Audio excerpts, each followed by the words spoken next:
Dans la nuit qui suivit, les Dalton, les célèbres magiciens, préparaient leur nouvel spectacle. Il y avait longtemps qu'ils n'avaient pas réuni un public aussi large et enthousiaste.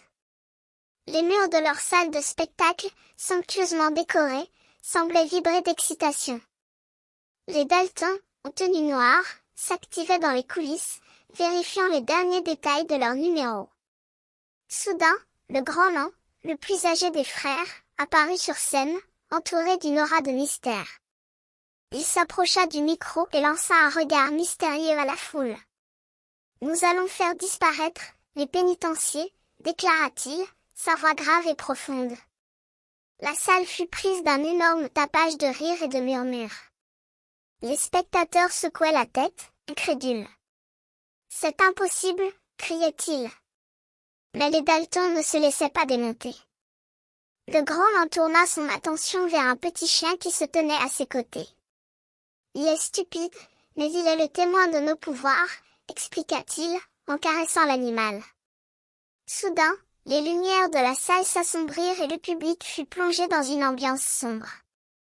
Les Dalton sortirent des coulisses, armés de leurs baguettes magiques. « Nous allons faire disparaître les pénitenciers, » répéta le grand nain, cette fois-ci avec une sérieuse conviction.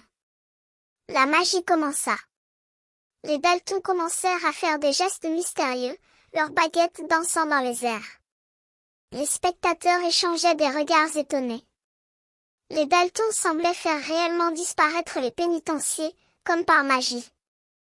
Puis, le grand nain s'approcha de la foule et lança un regard provocateur. « Vous voulez des saucisses ? Oh, des saucisses !»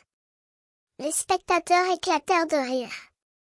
Les Dalton leur offraient un spectacle unique, un mélange de magie et de humour. Mais la magie, c'est un jeu dangereux. Les Dalton devaient maintenant faire disparaître le chien, pour que le public n'ait pas trop de mal à comprendre les illusions. « Il me faut un public, pas de magie sans public, » expliqua le grand nain. La salle fut plongée dans le noir et les Dalton sortirent des coulisses, l'air de rien. Mais le chien, mystérieusement, avait disparu. Le public hurlait de rire et les Dalton, satisfaits, leur offraient un troisième numéro, encore plus étonnant que les précédents. En fin de compte, les Dalton avaient réussi à faire disparaître les pénitenciers, et même le chien. Mais c'était-il vraiment magie? Ou était-ce juste un spectacle, conçu pour amuser et étonner? Les spectateurs en discutaient encore, longtemps après la fin du spectacle, sous les étoiles, en évitant de trop réfléchir à la nature réelle de la magie.